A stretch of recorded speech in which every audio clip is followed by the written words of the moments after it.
எங்கள் அக்கா கலியுக கண்ணகி கனிமொழி அடுத்து எங்கள் அண்ணன் தாங்க ஆட்சிக்கு வருவார். அவர் ஆட்சிக்கு வந்தால் இன்றைக்கி தமிழ்நாட்டில் இளம் விதவைகள் அதிகரிச்சுட்டாங்க. இளம் விதவைகளுக்குலாம் எங்கள் அண்ணன் வாழ்த்து கொடுக்குற மாதிரி இவங்க பேசுனாங்க. இளம் விதவைகள் அதிகரிச்சுட்டாங்க. எங்கள் அண்ணன் ஆட்சிக்கு வந்தால் தமிழ்நாட்டில் ஒரு சொட்டு சாராயமும் இருக்காது, மது கடையும் இருக்காது, பூரண மது விலக்கை கொண்டு வரேன்னு சொல்லிட்டு டாஸ்மாக்லன்னு கேட்டால் நாங்கள் வீரன் சரக்கு பிராண்ட் எடுத்துன்னு வந்திருக்கோம் புதுசான்றான். இல்லை இவனுக்கு எப்படிலாம் பேசுகிறானுங்க பாருங்க. எப்படி இருக்குது இந்த ஆட்சி? ஏதாவது ஒன்று குறைச்சானா அதே அதிமுக ஆட்சி அப்படி கிடையாது. நகரங்களில் மாநகராட்சி பகுதியில் பள்ளிகளுக்கு அருகாமையில் இருக்கக்கூடிய பல கடைகளை அதிமுக ஆட்சியிலே மூடினோம். அண்ணன் எடப்பாடியார் மூடினார். இன்னைக்கு நம்ம காங்கிரஸ் வந்து திமுக கிட்ட அடிமையாக இருக்குதுங்களா?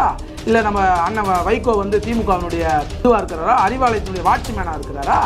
அவங்க கட்சி அவங்க கூட்டணியில் இருக்காங்க. அந்த மாதிரி தான் நம்ம பார்க்கணுமே தவிர்த்து இதெல்லாம் நம்ம பாரத பிரதமர் தொடர்ந்து 3 முறை வெற்றி பெற்றிருக்கிறார். இந்தியாவினுடைய பாரத பிரதமராக தொடர்ந்து 3 முறை வெற்றி பெற்று இந்தியாவினுடைய சிறந்த தலைவராக திகழ்ந்து கொண்டிருக்கிறார். அப்படி இருக்கும்போது நம்ம எதிர்ப்புனே நம்ம சொல்ல முடியாது. இங்கே ஒரு போர் வந்துச்சுன்னா அதை கையாளுற விதன்ற போது நம்ம பாரத பிரதமரை பாராட்டியே ஆகணும். ஒரு கட்சி ஆரம்பிக்கிறாங்க, அவங்க கொள்கை அறிவிக்கணும், கொள்கை தலைவர்கள் அறிவிக்கணும், அவங்களுடைய செயல்பாடுக்குன்னு பார்க்கணும். அதுக்கப்புறம் தான் நம்ம அந்த கட்சியை விமர்சிக்கணுமா ஆதரிக்கணுமான்ற ஒரு கரெக்டான ஒரு அதுதான் ஒரு அரசியல் தெரிஞ்ச ஒரு முதிர்ச்சியான ஒரு அரசியல்வாதி. நீ வரி கட்டலன்னு இன்னைக்கு நீதிமன்றமே விஜய் சொல்லியிருக்காங்க. அப்படி இருக்கும்போது நீ ஒரு மற்ற இயக்கத்தை பற்றி பேசுவதற்கு உனக்கு துளியாகவும் வருகதை கிடையாது. அதிமுக என்பது நீ எப்பொழுது ஊழல் செய்ததை பார்த்து கூட வச்சுருக்க ஒருத்தனை செங்கோட்டையன் அவனை வைத்துக் கொண்டு நீ என்ன பேச்சு பேசுற? ஊழல் கட்சி இல்லையா? திமுக கடந்த 2021 கிட்டத்தட்ட 505 வாக்குறுதிகள் கொடுத்திருந்தாங்க. மக்கள் வந்துட்டு அதை நம்பி அரசு ஊழியர்களும் சரி மக்களும் வந்துட்டு வாக்களிச்சு ஆட்சி அமர வச்சிருந்தாங்க. இப்போ தேர்தலுக்கு இன்னும் சரியாக சொல்லணும்னா 65 நாட்கள் இருக்கிறது. இந்த நேரத்தில் பார்த்தீங்கன்னா அதிமுக 2ஆம் கட்ட தேர்தல் வாக்குறுதியை கொடுத்திருக்காங்க. மீண்டும் மக்கள் வந்துட்டு இலவசம் நம்பி வாக்களிப்பாங்களா சார்? அப்படி பார்த்தீங்கன்னா இலவசத்தை நம்பின்னு கிடையாது. அதிமுகவை பொறுத்தவரை மக்களுக்காக எண்ணற்ற திட்டங்களை கொண்டு வந்து ஆட்சியிலே 31 ஆண்டு காலம் இந்த தமிழக மண்ணை ஆட்சி செய்த இயக்கம் அனைத்து இந்திய அண்ணா திராவிட முன்னேற்ற கழகம். அதனால மக்கள் வந்து இலவசன்றதை தாண்டி மக்களுக்காக செய்யக்கூடிய கட்சி அதிமுகன்னு மக்களுக்கு தெரியும். அதனால அண்ணன் எடப்பாடியார் சொல்லியிருக்கிற வாக்குறுதியை மக்கள் முழுமனதோடு ஆதரித்து நிறைய நம்ம வீடியோக்கள்லாம் பார்க்குறோம், நிறைய மீடியாக்கள்லாம் வருது. தொடர்ந்து அண்ணன் எடப்பாடியாருக்காக மக்கள் ஆதரவா அந்த வாக்குறுதியை ஏங்கி நின்று கொண்டிருந்த தமிழக மக்களை தாங்கி நிற்கப் போகின்ற தங்க தலைவராக எடப்பாடியாரை பார்க்கிறார்கள். அதனால இது இலவசம்னு நம்ம சொல்ல முடியாது.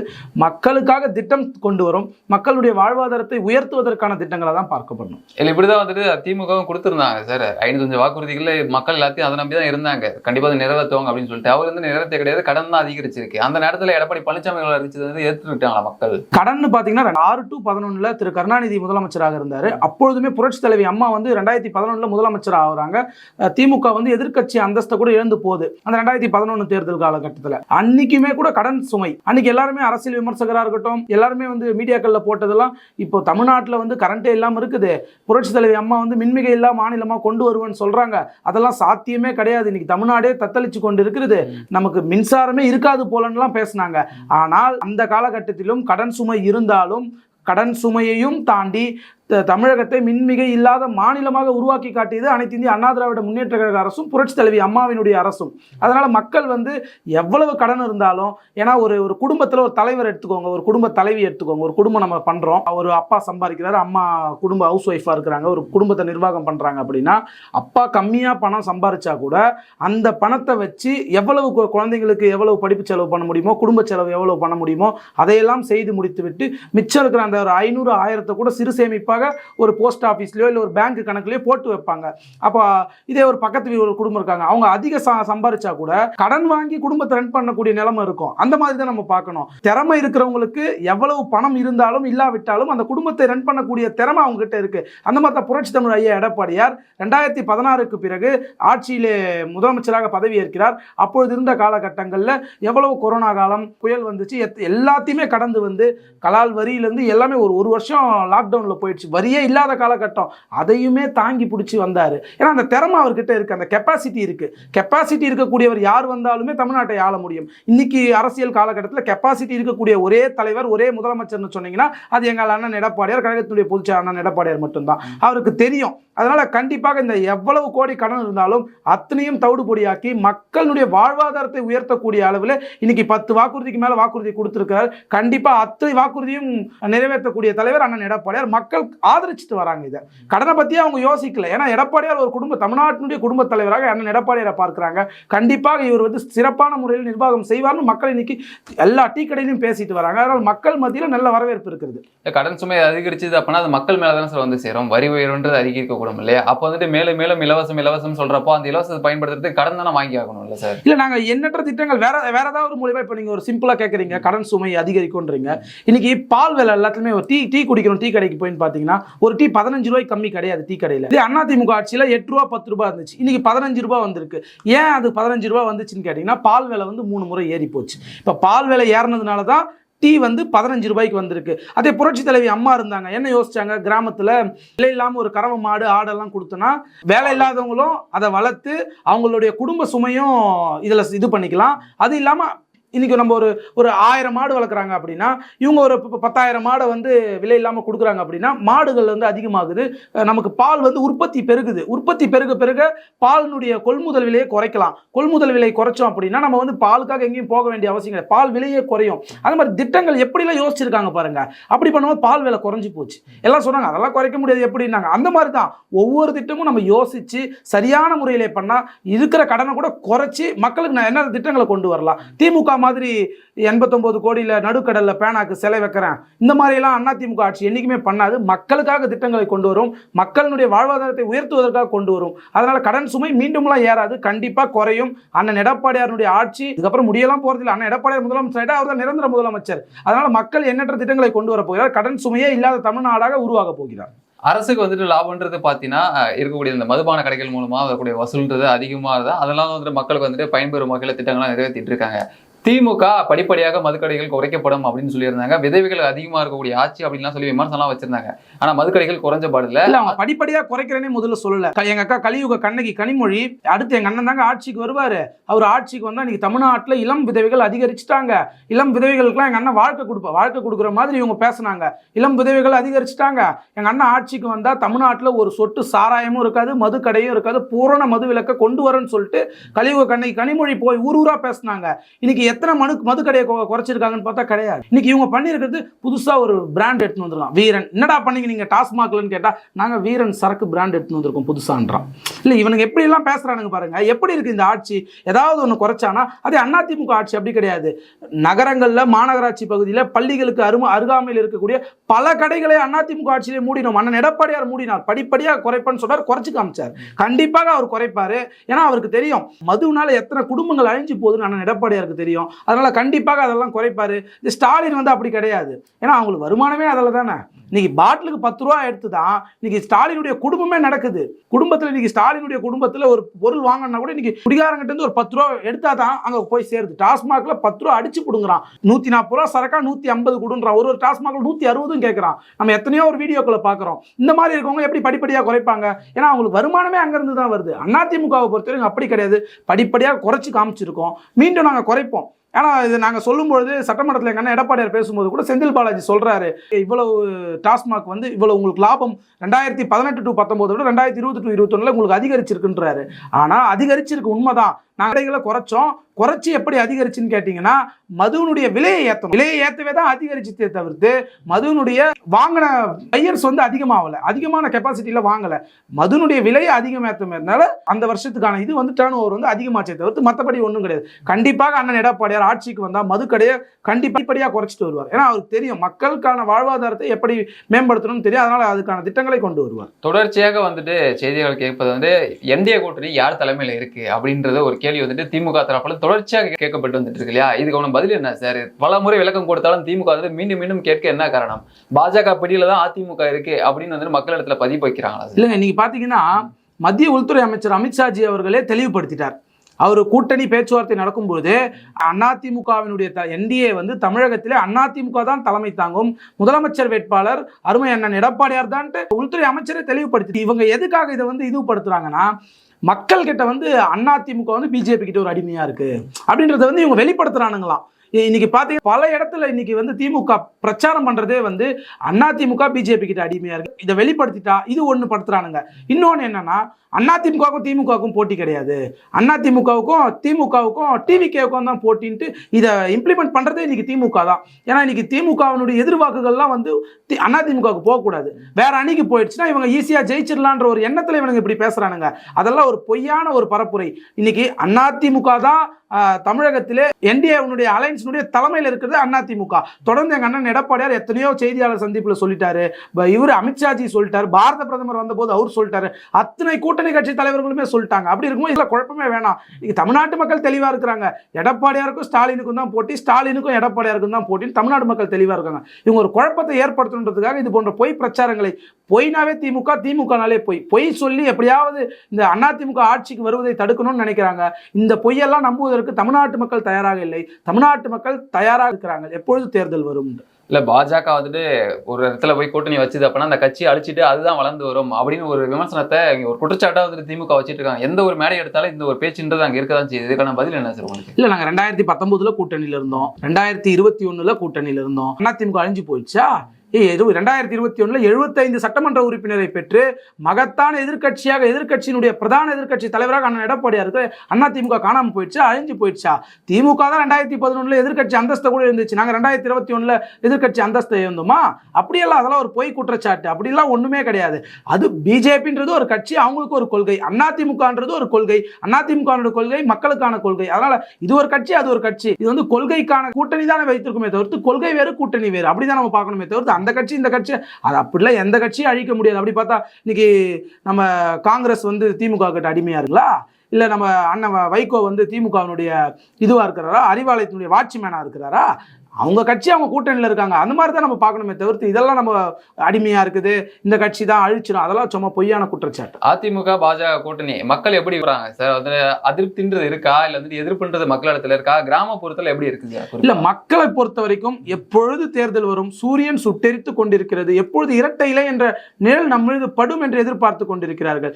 எப்படா எலெக்ஷன் வரும், எப்படா அந்த இவிஎம் பாக்ஸை வைப்பாங்க, அதிமுக ஓட்டு போடலான்னு மக்கள் தயாரா இருக்கிறாங்க. எந்த எதிர்ப்புமே கிடையாது. ஏன் பாத்தீங்கன்னா பாரத பிரதமர் தொடர்ந்து 3 முறை வெற்றி பெற்றிருக்கிறார். இந்தியாவினுடைய பாரத பிரதமராக தொடர்ந்து 3 முறை வெற்றி பெற்று இந்தியாவினுடைய தலை சிறந்த தலைவராக திகழ்ந்து கொண்டிருக்கிறார். அப்படி இருக்கும்போது நம்ம எதிர்ப்புனே நம்ம சொல்ல முடியாது. ஒரு போர் வந்துச்சுன்னா அதை கையாளுற விதம்ன்ற போது நம்ம பாரத பிரதமரை பாராட்டியே ஆகணும். கூட்டணியில இருந்தாலும் இல்லாவிட்டாலும் இன்னைக்கு நாமெல்லாம் சுதந்திரமா நடமாடி கொண்டு இருக்கிறோம், உயிரோடு இருக்கிறோம்னா அதுக்கு முக்கிய காரணம் பாரத பிரதமர். அவர் அற்புதமான திட்டங்களை கொண்டு வந்து மக்களை காத்து கொண்டிருக்கிறார். அது ஒரு தேசிய கட்சி. அனைத்து இந்திய அண்ணா திராவிட முன்னேற்ற கழகம் பொறுத்தவரை 54 ஆண்டுகள் கிட்டத்தட்ட இந்த இயக்கம் ஆரம்பித்து ஆகிறது. 31 ஆண்டு காலம் ஆட்சி செய்திருக்கிறது. இப்படி இருக்கும்போது மக்களுக்கு எண்ணற்ற திட்டங்களை கொண்டு வந்திருக்கிறது. புரட்சி தலைவர் இருந்த காலத்திலும், புரட்சி தலைவி அம்மா இருந்த காலத்திலும், எங்கள் அண்ணன் புரட்சி தலைவர் எடப்பாடி இருந்த காலத்திலும் மக்களுக்காக எண்ணற்ற திட்டங்களை கொண்டு வந்திருக்கிறார். அதனால மக்கள் எதிர்பார்ப்போடு இருக்கிறாங்க, ஏங்கி நின்று இருக்காங்க, எப்படா எடப்பாடியார் வர்றார். இதுக்கு ஒரு சான்று அண்ணன் எடப்பாடியார் மக்களை காப்போம் தமிழகத்தை மீட்போம்னு ஒரு சுற்றுப்பயணம் ஊரா போறாரு. அங்க ஒரு பிரச்சாரம் பண்ணிட்டே இருக்கும். ஒரு அம்மா கிழந்து, அண்ணா நீங்க எப்பனா வருவீங்க அப்படின்னு கேட்கறாங்க. எங்க அண்ணன் எடப்பாடியார் உடனே ரியாக்ஷன் கொடுக்குறாரு, இது 2026 வந்துடுறேன் அப்படின்றாரு. ஏன்னா மக்கள் எதிர்பார்த்துன்னு இருக்காங்க. அப்படி இருக்கும்போது கூட்டணி வந்து 2024 கூட பாத்தீங்கன்னா பிஜேபி தனியா நினைச்சு, அதிமுக தனியா நினைச்சு, அந்த இயக்கமும் வாங்கிய ஓட்டுகள் கூட்டும் பொழுது பல தொகுதியில் அதிமுக ஜெயிச்சிருக்கு. அப்படி நம்ம கூட்டினா பல தொகுதியில் அதிமுக ஜெயிச்சது போல வெற்றி வாய்ப்பு இருந்திருக்கு. அப்படி இருக்கும்போது நம்ம இந்த 2 இயக்கமும் ஒன்றாக இணைந்திருக்கிறது, மக்கள் எதிர்பார்த்து கொண்டிருக்கிறார்கள். அதனால எதிர்ப்புன்றதே ஒண்ணு கிடையவே கிடையாது. தமிழகத்துல திமுகவுக்கு தான் எதிர்ப்பு, அதிமுகவுக்கு எப்பொழுதுமே மக்கள் ஆதரவு தானே தவிர்த்து எதிர்ப்பு எப்பொழுதுமே கிடையாது. விஜய் அவர்கள் வந்துட்டு விமர்சிக்காத எடப்பாடி பழனிசாமி அவர்கள் வந்து சமீபத்தில் தொடர்ந்து நேரடியாக விமர்சிக்கும் சூழல் ஏற்பட்டிருக்கு. என்ன காரணம் சார்? இல்ல, அது நேரடியாக விமர்சிக்கணும்னு கிடையாது. ஒரு இயக்கம் ஆரம்பித்திருக்காங்க. தாவேக்கான்ற ஒரு தமிழக வெற்றி கழகம் விஜய் ஆரம்பிச்சிருக்காரு. அவர் ஆரம்பிச்ச உடனே இந்திய சுதந்திர நாட்டில் எல்லாருக்குமே ஜனநாயகத்துல ஒரு உரிமை இருக்கிறதுனால அவர் ஒரு கட்சி ஆரம்பிச்சிருக்காரு. அந்த கட்சி எப்படி வருகிறது, ஒரு கட்சி ஆரம்பிச்ச உடனே நம்ம அந்த கட்சியை விமர்சிக்க கூடாது. அது ஒரு தவறான செயல். அது வந்து ஒரு அரசியல் முதிர்ச்சியே இல்லாத மாதிரி போயிடும். ஒரு கட்சி ஆரம்பிக்கிறாங்க, அவங்க கொள்கை அறிவிக்கணும், கொள்கை தலைவர்கள் அறிவிக்கணும், அவங்களுடைய செயல்பாடு எப்படி இருக்குன்னு பார்க்கணும். அதுக்கப்புறம் தான் நம்ம அந்த கட்சியை விமர்சிக்கணுமா ஆதரிக்கணுமான்றது ஒரு கரெக்டான அதுதான் ஒரு அரசியல் தெரிஞ்ச ஒரு முதிர்ச்சியான ஒரு அரசியல்வாதி. ஆனால் எடப்பாடியார் அந்த இயக்கம் ஆரம்பித்தாங்க, வாழ்த்துக்கள் சொன்னார். பெருந்தன்மையோட ஒரு இயக்கம் தமிழகத்திலே உருவான பிறகு வாழ்த்துக்கள் சொன்னார். அந்த இயக்கத்தில் ஒரு கொள்கை அறிவிச்சாங்க, கொள்கை தலைவர்கள் அறிவிச்சாங்க. அதன் பிறகு அவங்க ஒரு 5 தலைவர் வச்சிருக்காங்க. ஆனா இவர் ஒரு மஞ்சள் பஸ் எடுத்துட்டார் விஜய். மஞ்சள் பஸ்ல திடீர்னு அண்ணா படத்தை போட்டாரு, காமராஜர் படத்தை போட்டாரு, எங்க இயக்கத்தினுடைய நிறுவன தலைவர் புரட்சி தலைவர் டாக்டர் எம்ஜிஆர் படத்தை போட்டாரு. நீ ஒரு கொள்கை தலைவர் அறிவிக்கிற, ஓட்டுக்காக ஒரு தலைவர் அறிவிக்கிற. இதிலேயே ஃபர்ஸ்ட் பாயிண்ட் நம்ம தெரிஞ்சுக்கணும், விஜயுடைய அரசியல் என்னன்றது தெரிஞ்சுக்கணும். எங்கள் புரட்சி தலைவருக்கு நினைவு நாள் வருகிறது, அவருடைய படத்துக்கு ஒரு பூமாலை போடுறது துப்பு கிடையாது. அவருடைய பிறந்த நாள் வருது, ஒரு ஸ்வீட் கொடுத்து மக்களுக்கு அவருடைய திட்டங்களை கொண்டு போய் சேர்ப்பதற்கு ஒரு திராணி கிடையாது. இது ஒரு தலைவருக்கே நீ புகழஞ்சலி செலுத்த மாட்டற, வீரவணக்கம் செலுத்த மாட்டறனா அவருடைய படம் எதுக்குடா உனக்கு? அப்படின்னும் போது இவருடைய அரசியல் என்னன்றது தெரிஞ்சுக்கணும். அதனாலதான் தொடர்ந்து விமர்சிக்கிறோம். அது ஒரு தவறான இயக்கம். இல்ல ஊழல் குறிப்பிட்டனாலதான் இந்த மாதிரியான பதிலாம் அதிமுக இருந்து வருது. இல்ல அப்படிலாம் கிடையாது. அந்த இயக்கத்தினுடைய கொள்கைகள்லாம் சரி கிடையாது. விஜயே ஃபர்ஸ்ட் சரி கிடையாது, ஊழல்வாதி. அவர் மற்ற இயக்கத்தை பத்தி ஊழல்னே பேச முடியாது. விஜய் இன்னைக்கு நீதிமன்றமே சொல்லியிருக்கு. விஜய் ஒரு அதிமுகவை சேர்ந்த ஆரணி கோகுல் நான் சொல்லவில்லை, நீதிமன்றம் சொல்லி இருக்கிறது விஜய் ஒரு ஊழல்வாதி, நீ வரி கட்டலன்னு இன்னைக்கு நீதிமன்றமே விஜய் சொல்லியிருக்காங்க. அப்படி இருக்கும்போது நீ ஒரு மற்ற இயக்கத்தை பற்றி பேசுவதற்கு உனக்கு துளியாலும் அருகதை கிடையாது. அதிமுக என்பது நீ எப்பொழுது ஊழல் செய்ததை பார்த்து கூட வச்சிருக்க பாரு ஒருத்தனை செங்கோட்டையன், அவனை வைத்துக்கொண்டு நீ என்ன பேச்சு பேசுற, ஊழல் கட்சின்றியா? நீ ஏன்டா அப்புறம் அதிமுக இருந்து வரவங்களா ஊழல், சரி ஊழல் தாங்க அதிமுக ஊழல், நீ அதிமுக இருந்து வரவங்களுக்கு சிவப்பு கம்பளம் விதிக்கிற, நீ ஏங்க பிடிக்கிறீங்க? நாங்க ஊழல் தாங்க பண்ணிட்டோம், நீ எங்களை சொல்றதுக்கு நீ யார் முதல்? நீ மானஸ்தனா? நீ யோகியனா? விஜய்க்கு இதோட விஜய் நிறுத்திக் கொள்ள வேண்டும். அதிமுகவை பற்றி பேசுவதற்கும் எங்கள் அண்ணன் எடப்பாடியாரை பற்றி பேசுவதற்கும் ஊழல்வாதி விஜய்க்கு எந்த ஒரு அருகதையும் இல்லை என்பதை தெரிவித்துக் கொள்கிறேன். ஏனென்று சொன்னால் நீ ஒரு அரசியல் தலைவரே கிடையாது, நீ ஒரு நடிகன், ஒர்க் ஃப்ரம் ஹோமிலே நடித்துக் கொண்டிருக்கின்ற ஒரு நடிகன். நீ அதிமுகவை பற்றி பேசுவதற்கு துளி அளவும் அருகதை கிடையாது. கரூர்ல 41 பேர் மரணம் அடைந்த போது பாத்தீங்கன்னா எடப்பாடி பழனிசாமி நேரடியாக போய் பார்த்திருந்தாரு. அப்ப விஜய் விமர்சிக்காதவர் இன்னைக்கு விமர்சிக்கிறாரு. என்ன காரணம் சார் அதுக்கு? இல்ல அந்த சூழ்நிலை இன்னைக்கு கூட எங்க அண்ணன் எடப்பாடியார் அந்த விஷயத்தை வச்சு திமுக தான் பழி சுமத்தினாரு. இல்ல பழி சுமத்தினாரு. ஏன்னா அன்னைக்கு நடந்த உண்மையை அதை சொன்னார். அவர் பழின்றதுக்கு எதுக்குமே கிடையாது. நடந்த உண்மையை மக்களுக்கு கொண்டு போய் சேர்த்தார். எதிர்க்கட்சி தலைவர் என்ற முறையிலே, தமிழ்நாட்டினுடைய எதிர்க்கட்சி தலைவர் என்ற முறையிலே மக்களுக்கு உண்மையை கொண்டு தராங்க எடப்பாடியார். இன்னைக்கு கூட நாங்க விஜய் அந்த 41 உயிர் போனதுக்கு நீதான் நாங்க ஒன்றும் சொல்லலையே. ஆனால் எடப்பாடியார் எந்த இதுலையுமே சொல்லலைங்களே. நடந்தது ஒரு கசப்பான சம்பவம், அதை நாம் தவிர்த்து விட வேண்டும், அதிலே அரசியல் செய்யக்கூடாதுன்னு தான் அண்ணன் எடப்பாடியார் சொல்லியிருக்கிறார். 72 நாள் நீ வெளியே வரலன்றது தான் உன்னை விமர்சனம் வைக்கிறாரே தவிர்த்து 41 உயிர் போனதுக்கு நீதான் காரணம்னு அவர் எந்த இடத்துலையுமே சொல்லலை. இது போல ஒரு சம்பவம், கசப்பான சம்பவம் நடந்து விட்டது, நீ என்ன பண்ண? ஒரு அரசியல் கட்சி தலைவர் நீ வெளியே ஆறுதல் சொல்லணும், மக்களுக்கு போய் மக்களாக நிற்கணும். இதுவே உன்னால ஏங்கிக் கொள்ள முடியல, தாங்கிக் கொள்ள முடியல என்று சொன்னால் நீ தமிழ்நாட்டுக்கு நாளைக்கு முதலமைச்சராக வந்தா நீ எப்படி உனக்கு சரியான முறையில் ஆட்சி செய்வ? இந்த 41 உயிர் போனதுக்கே உன்னால வெளியே வர முடியல. இதுக்கே நீ வீட்டில் போய் 72 நாள் டோரை லாக் பண்ணிட்டு உட்காந்துட்ட. நாளைக்கு எப்படி நீ மக்களுக்கு சரியான முறையிலே ஆட்சி செய்வன்ட்டு தான் அண்ணன் எடப்பாடியார் கேட்கிறாரு தவிர்த்து இதுல அவர் இன்னைக்குமே கூட விஜய் தான் காரணம்னு சொல்ல. உண்மை நிலவரம் திமுக தான் அதற்கு முழு காரணம் என்று அண்ணன் எடப்பாடியார் அன்றே தெளிவுபடுத்தி விட்டார். அதுதான் உண்மையான சம்பவம், நடந்ததுக்கான காரணம் அதுதான். ஆனா இன்னைக்குமே நாங்கள் விஜய் அதை வச்சு நாங்கள் விமர்சிக்கலையே தவிர்த்து விஜய் எங்களை விமர்சனம் செய்கிறார், அதற்கான எதிர்வினையை நாங்கள் ஆற்றிக் கொண்டிருக்கிறோம். அவ்வளவுதான். விஜய் கூட்டணிக்கு வருவார்ன்ற ஒரு காத்திருந்த சூழல் போயிட்டு விஜய் வரல அப்படின்றனால ஒரு விமர்சனம் வச்சிட்டு இருக்கீங்களா சார் அவர் மீது? இல்ல கூட்டணி வருவாருன்னு நாங்க காத்து இல்லை. ஏனென்று சொன்னால் இந்த இயக்கம் 2016 புரட்சி தலைவி அம்மாவினுடைய தலைமையிலே தனித்து வெற்றி கண்ட இயக்கம் அனைத்து இந்திய அண்ணா திராவிட முன்னேற்ற கழகம். இதே தமிழ்நாட்டு அரசியல் திமுக எந்த காலத்திலுமே தனித்து ஆட்சி பிடித்த காலம் கிடையாது. அதிமுகவுக்கு மட்டும்தான் அந்த வரலாறு இருக்கிறது. அப்படிப்பட்ட இயக்கம் அனைத்து இந்திய அண்ணா திராவிட முன்னேற்ற கழக இயக்கம், பொன்விழா கண்ட இயக்கம். இந்த இயக்கம் ஒருவர் வருவார் என்று எதிர்பார்க்கக்கூடிய அளவிற்கு இந்த இயக்கம் தரம் தாழ்ந்து போகவில்லை. ஏனென்று சொன்னால் நாமக்கல்ல போய் பிரச்சாரம் பண்றாரு, அங்க விஜயனுடைய கொடி பறக்குது, அந்த தாவேகாவினுடைய தொண்டர் விரும்புறான். அண்ணன் எடப்பாடியார் ஆட்சிக்கு வரணும்னு அந்த தொண்டர் விரும்புகிறான். அதனால தான் சொன்னாரே தவிர்த்து புள்ளியார் சொல்லி போட்டாங்க அவங்க தொண்டர்கள்னு சொன்னாரே தவிர்த்து கூட்டணிக்கு வருவாங்கன்ற ஒரு எண்ணத்துலலாம் அவர் சொல்லவில்லை. அதனால தொடர்ந்து எங்களுடைய விமர்சனம், யார் தமிழ்நாட்டு மக்களுக்கு தவறான கொள்கைகளை கொண்டு போய் சேர்க்கிறார்களோ, யார் பொய்யை பரப்புகிறார்களோ அவர்களை எதிர்த்து எங்கள் அனைத்து இந்திய அண்ணா திராவிட முன்னேற்ற கழகத்தினுடைய அரசியல் இருக்கும் என்பதை நாங்கள் சொல்லிக் கொள்கிறோம். அதனால தானே தவிர்த்து கூட்டணி வராரு வரலன்றதெல்லாம் வேறு, கூட்டணி வேறு, கொள்கையும் வேறு. அது போல இளைஞரோட வாக்கு விஜய்க்கு பக்கம் போகாத அதிமுக இருந்து குறிப்பா ஏங்க நானே ஒரு இளைஞர், எனக்கு 26 வயசு ஆகுது. நான் இன்னைக்கு அதிமுகவில் தான் இருக்கிறேன். என்னை போல பல லட்சம் இளைஞர்கள் அதிமுகவில் இருக்கிறார்கள். அரசியல் தெரியாத தற்கூரிகள் தான் விஜய்க்கு வாக்களிப்பார்களே தவிர்த்து அரசியல் தெரிந்த படித்த நாலேஜ் உள்ளவர்கள் யாரும் விஜய் பக்கம் போக மாட்டாங்க. ஏன்னா விஜய் எப்படின்னு தெரியும், மக்களுக்கும் தெரியும், இளைஞர்களுக்கும் தெரியும். ஏன்னா இன்னைக்கு இளைஞர்களுக்கு பல எண்ணற்ற திட்டங்களை கொண்டு வந்தது அதிமுக அரசு. அண்ணன் எடப்பாடியார் ஆல் பாஸ் போட்டிருக்காரு ஸ்கூல் பசங்களாம். இன்னைக்குமே காலேஜ் முடிச்சுட்டு இருக்க பசங்களாம் கேட்டீங்கன்னா அண்ணன் எடப்பாடியார் தாங்க எங்களுக்கு ஆல் பாஸ் போட்டு எங்களை பாஸ் பண்ணி விட்டாரு, அவர் தாங்க எங்களுக்கு தெய்வம்னு சொல்றான். அந்த அளவுக்கு இந்த இயக்கம் இளைஞர்கள் மத்தியில் இருக்கும்பொழுது விஜய்க்கெல்லாம் ஒரு பெரிய செல்வாக்கெல்லாம் கிடையாது. சும்மா நேத்து பேஞ்ச மழையில இன்னைக்கு முளைத்த காளான் போலதான் நாங்கள் விஜயை பார்த்து கொண்டிருக்கிறோமே தவிர்த்து இளைஞர்கள்லாம் அவர் பின்னாடி இருக்கிறாங்கலாம் சொல்ல முடியாது. ஒரு நடிகனை பார்ப்பதற்காக கூடுகிற கூட்டம் தான் விஜய்க்கு கூடுகிற கூட்டம், மக்கள் வந்து கூடுகிற கூட்டம், அனைத்து இந்திய அண்ணா திராவிட முன்னேற்ற கழகத்தினுடைய பொதுச் செயலாளர் எங்கள் அண்ணன் எடப்பாடியாருக்கு கூடுகிற கூட்டம் தான் மக்கள் கூட்டம்.